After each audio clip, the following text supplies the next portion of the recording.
When I was a boy, I always thought I was going to be a painter, but I went to the Isle of Wight Glass very young and saw them, and I thought it was a bit magical. I mean, I didn't really think I was going to do glass then, but I was mesmerised by glass. But it wasn't until I did my foundation course where I did a module in glass where I fell in love with it. And then decided I had to do it for my career.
Well, the driving force behind this work has been it's been about evolving a sculpture that's got a starting point in nature and how we interact with it.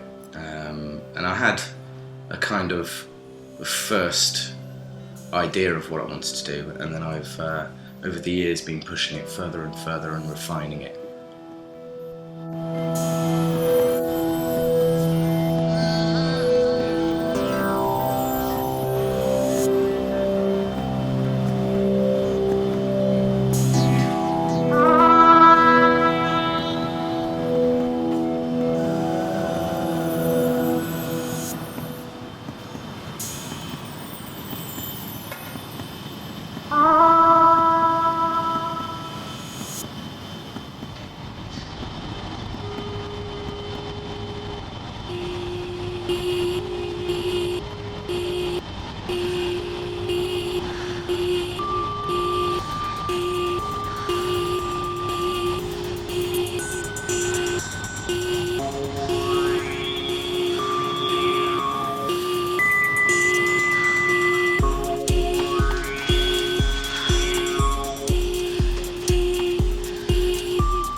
Well, the beauty, the power of nature, the forms, the organised chaos, I guess, that happens within nature.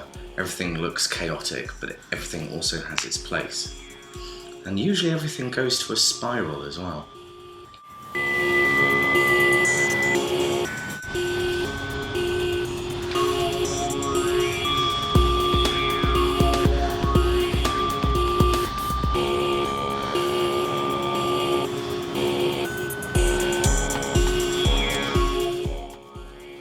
Like the double helix of DNA itself, which is the building block of life, and down to the fractals and patterns that you get from anything that is formed in nature, really. It all goes to spirals and fractals.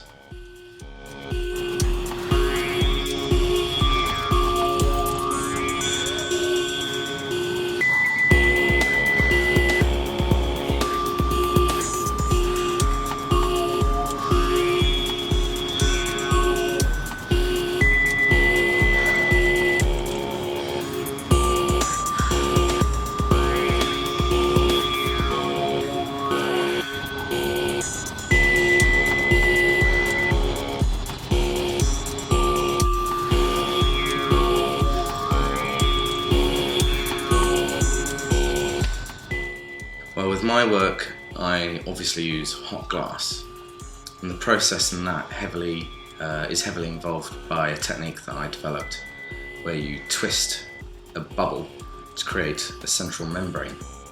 Now this is based on, as I said before, like nature and the forms in nature. But then once I've done that, I'll gather over it again and again and add gold, which is kind of the sparkling of life, really.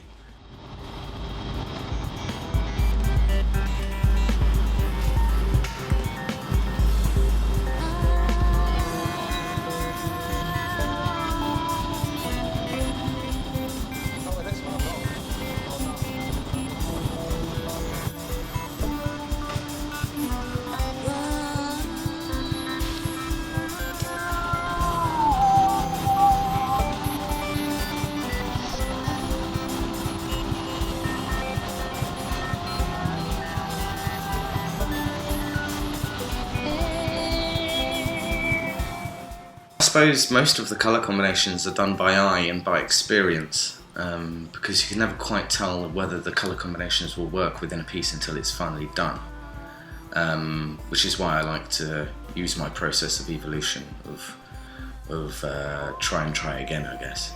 But it's also the artistic eye, you know, what colours match, what colours have a nice movement to them and natural quality.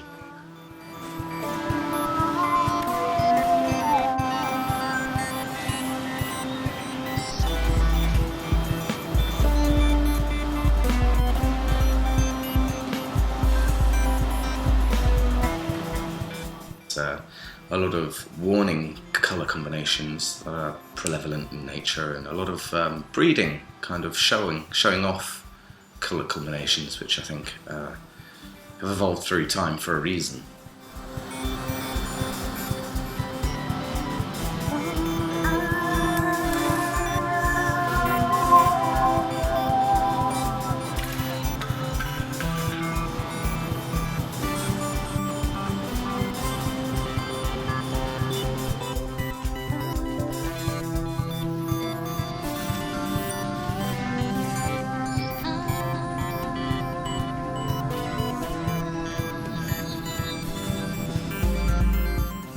And then once it's cooled down enough to get out the layer, I'll usually cold work them, and that's a way to reveal the inner beauty, but it's also a kind of reference towards how mankind is very involved with nature and how it kind of puts its own image upon nature and bends nature to its will.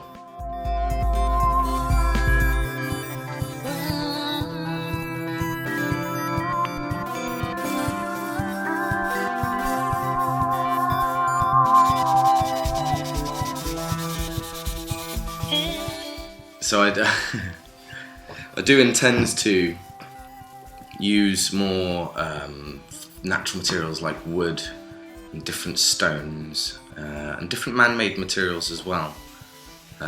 So there's a lot of exploration and evolution to go on.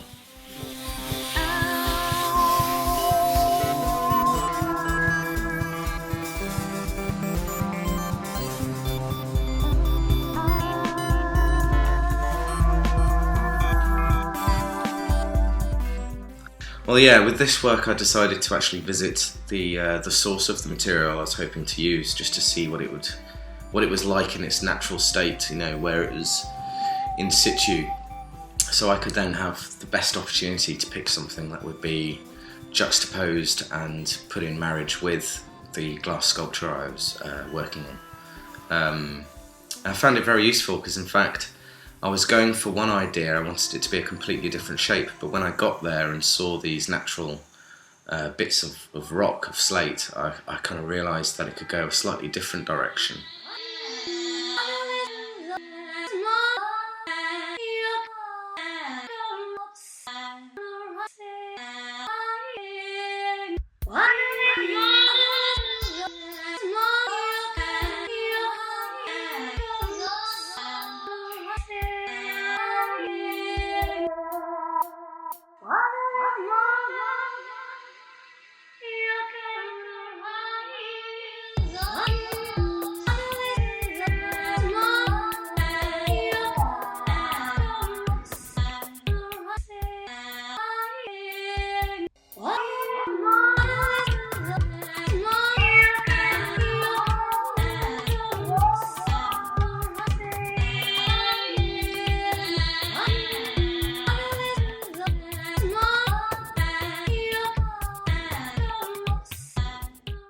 Well, the pieces evolve quite naturally, which I guess is apt. I like the pieces to speak to me every time I see it. Once it's finished, I kind of think, how further could I push this? What different kind of shapes and forms and colours, and of course the introduction of new materials as well to go with that.